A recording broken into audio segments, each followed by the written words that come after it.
This is Dale Matthews. Here's the headline from my monthly newspaper, First Friday.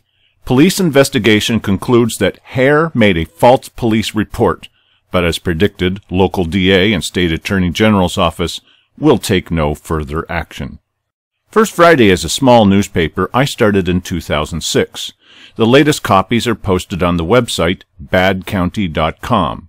All the posted versions are interactive, that is, when you click on a newspaper photograph, its associated video begins to play. This November 2013 issue is entirely based on a lengthy police report. To add to the solid gray paragraphs of the report, I selected pertinent sections for pull quotes. In this video version, you'll see all the pull quotes.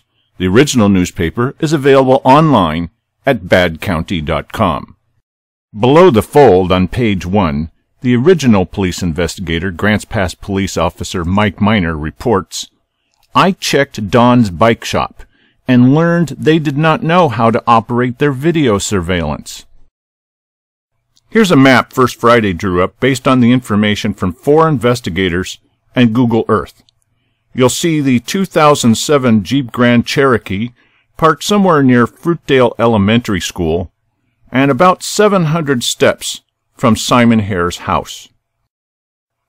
At the top of page 2, the narrative resumes with Grants Pass Police Detective Sergeant Dan Evans. "I thought it was odd that Hare would walk home from the downtown area, as his physical address, as listed on the report, is 2 miles away. I found it odd that if the vehicle was stolen, it would be left locked with the alarm activated." Detective Evans also observes the recovery is half a mile from Hare's residence, which is the direction the suspect headed. At the bottom half of page 2, Detective Evans speaks with Simon Hare by phone. "And I told him I had questions regarding the reported theft of his Jeep. Hare asked me if he needed an attorney." Detective Evans writes in his report, "I asked Hare if he was available for an interview.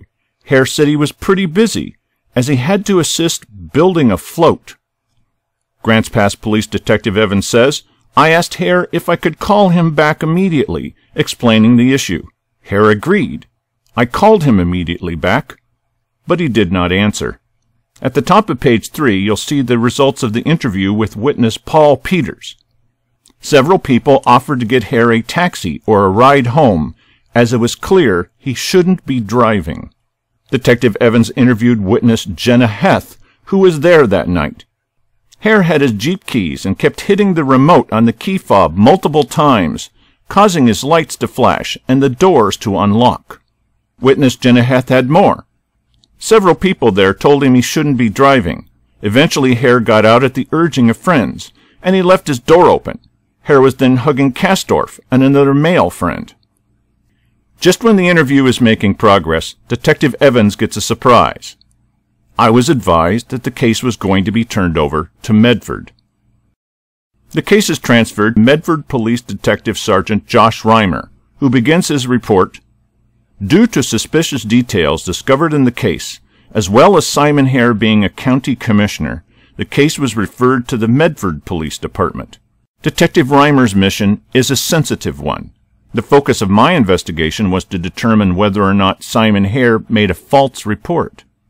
He interviews Jennifer Aviles of Hamilton Lane. The Jeep's driver left his vehicle at 1:30 in the morning near her house. She tells the detective he was stumbling as if he was intoxicated. She watched as the male fell to the ground in front of the vehicle. Once he was on his feet, the male walked away. Now an intriguing thing for a thief to do, and vaguely reminiscent of earlier in the evening. As the male walked away, it appeared he locked the Jeep with a key fob. At the top of page 4, Detective Reimer notes the Jeep's location. Traveling through Fruitdale Elementary School, as the male witnessed by Jennifer did, Simon's residence was 0.45 miles away. On the roadway from the Jeep, Simon's residence was 0.50 miles. First Friday calculated this to be about 700 steps. Alicia Kastorf is a key witness on the night in question. Reimer says, "I called Alicia Kastorf several times on her cell phone and her place of business. She never returned my calls." Then this friend of Simon Hare's suddenly develops severe memory problems. After initially recalling the above details, she began to claim she had a very vague recollection of that night. She did not remember who she was with. At this point, Alicia Castorf's attitude brings the official police investigation to a halt. Castorf told me the whole thing was a long time ago, and she couldn't remember. I explained why I was having a hard time believing her statement. Detective Reimer tries to explain to Castorf why it's important to tell the truth. I told her significant events, such as a friend's car being stolen, will often improve our ability to remember details even several weeks later. It's not worth the effort. She maintained that she could not remember the details I was asking about. The most important interview is with Simon Hare. Following my explanation that I had a few questions that it would only take a few minutes, he said, "I have a very important job, and I need to get to it." Simon Hare sees his position as different than a mere police detective. He expressed his lack of appreciation of my visit without an appointment. A key clue to Simon Hare's attitude. I asked Simon Hare, "Are you refusing to talk to me for 2 minutes?" He said yes, and closed his front door. At the top of page 5, Police Detective Reimer describes his logic for the grand jury subpoena. Simon Hare has not called me as agreed, and has not answered or returned my phone calls for a statement. In public, to the Daily Courier, Simon Hare described himself as very cooperative. Detective Reimer formed a different opinion. Simon Hare has since refused to speak with me on one occasion in person. Additionally, he has not called me as agreed, and has not answered or returned my phone calls for a statement. Detective Sergeant Reimer is given a solemn promise by Verizon Wireless. I was told Verizon Wireless retains text messages, call logs, tower locations, and GPS locations for cell phones for a period of 1 year. For the search warrant affidavit, Detective Reimer lists the facts revealed by his investigation. It is suspicious that the vehicle was stolen and driven to a location in close proximity to Simon Hare's residence prior to being abandoned. Both Grants Pass and Medford police departments have their doubts about Simon Hare's version. The condition of the vehicle when it was parked, specifically that it was not damaged, and the interior being neat and orderly, along with being locked with the key fob, also made the stolen vehicle report suspicious. Not only does the evidence not match up, it seems to point in another direction. The key fob being pushed numerous times by the male on Fruitdale was consistent with Jenna Heff's observations when Simon Hare approached his vehicle previously that evening. The professionals say something's not right here. Reimer puts in his report there was no damage to the vehicle, which would indicate the suspect did not force entry. And so why is this happening? Reimer says, Simon Hare has not cooperated in the investigation since I've been assigned. Suddenly, Verizon Wireless is not cooperating with the investigation as promised. Location information for Simon Hare's phone was not provided, nor were the actual text messages. This is not what they said before, a period of 1 year, locations, GPS, messages, all somehow deleted. Reimer reports, I called Verizon's Search Warrant Compliance Center and was told the information was not available.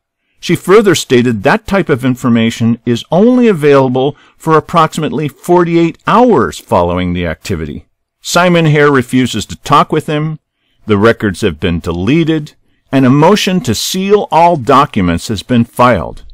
But before he turns the report over to the Josephine County District Attorney, Lead Police Detective Josh Reimer says, It is my belief Simon Hare made a false police report in reporting his vehicle stolen. At the tail of every issue of First Friday, my cartoon cat Jack gets the final word. My cat Jack says, So a detective shows up to investigate the theft of Hare's Jeep and asks, Are you refusing to talk to me for 2 minutes? Hare says yes, and shuts the door in his face. But the arrogance doesn't stop at Hare's front door. I was very polite to the communications contact at the Oregon Department of Justice, Jeff Manning, 503-378-6002. Is there a way we can track this case, sir? He first tried to insist there was no case number. Then he said he was busy, like Hare. When I called back politely as requested, he complained, I don't know why you're hung up on this case. Tell you what, I'll get you the case number, then you can crack the case. Knock yourself out. Hey, by the way, where's Hare's reported stolen $800 iPad? So that's it. The Oregon Department of Criminal Justice has declared that no additional investigation is to be done. So there will be no further action regarding Simon Hare. They may agree with Commissioner Hare that we're glad it's all over now. Is it all over? It's up to you, the court of public opinion. Here at First Friday, we've never been reluctant to print the news. Go to BadCounty.com to read First Friday newspaper in its original version and the police report in its entirety. You'll find it posted in the row called First Friday and Radio Ads. I'm Dale Matthews.